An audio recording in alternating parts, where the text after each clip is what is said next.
तू तुझ्या 1 लाखाच्या गाडीमध्ये पेट्रोल सोडून रॉकेल टाकणार का? नाही ना. रॉकेल सोडून पाणी टाकणार का? नाही ना. कारण की ते गाडी पेट्रोलवरच चालते. तसंच मित्रा तुझी बॉडी पण अशीच आहे. तू तुझ्या बॉडीला धूम्रपान करून जे खराब केला आतून, आतले जे मसल्स, मांस आणि जे हाडं आहेत त्याला तुझे कमकुवत केलं आहे ते मित्रा लवकर सोड, नाहीतर तुला खूप त्रास होणार. मित्रा माझं तुला एकच म्हणणं आहे, तू जेव्हा लहान होता तेव्हा तुझी आई तुला सिगरेट बिडी गुटखा खाणाऱ्यापासून लांब ठेवायची. तू जर मित्रा बाहेर जरी गेला, तुला मातीचा कण जर तुझ्या पोटात गेला, तुझी आई तुला ओरडायची, तुला मारायची.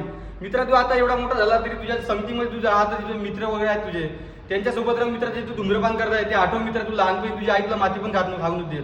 मित्र तू आता जर तुला बाहेर गेला, तू कुठे सिगरेट जरी पिला तू तर तुला त्याचा छातीमध्ये तुला त्रास होते. मित्र तू लहान होता, तुझी आई कुठे सिगरेट जरी पित असलं त्या धुव्यापासून तुला लांब ठेवायची. आज मित्रा तू जे विमल खातोय ते विमलमध्ये एवढे काच असतात ते तू एकदम सुगंधी आणि चांगलं जिबीला चांगलं वाटत म्हणून तू खातोय आणि मेंदूला शांतता वाटेल म्हणून तू खातोय. मित्रा यापासून तू लवकरात लवकर दूर जा, नाहीतर तुझ्या शरीराला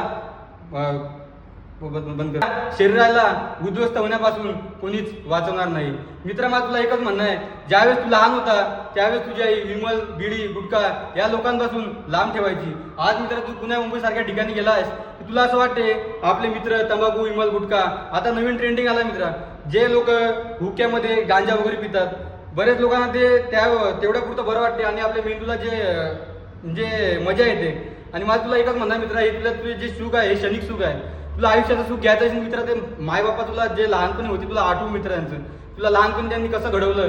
तू साधी माती जरी खाल्ली तिथून त्यांना सहन नव्हती होत. आज तू विमलमध्ये काचा खात आहे मित्रा, थोडं तरी तुझ्या मानसिकतेला बरं वाटते का हे मला सांग. तुझ्या शरीरामध्ये एकूण 206 हाड आहेत. त्या 206 हाडापैकी एक तरी हाड तुला 1 लाख किंवा 2 लाखामध्ये मिळणार का? नाही.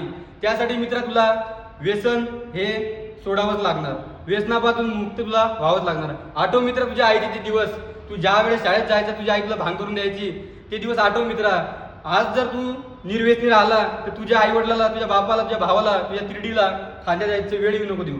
एकच तुला माझं म्हणणं आहे मित्रा, हे दररोज उठ, सकाळी 4 ला उठ, व्यायाम कर, मांसाहारी पदार्थ खा, तुला ज्या गोष्टी तुला प्रोटीन भेटे ते खा, दररोजचा 1 तास व्यायाम कर मित्रा.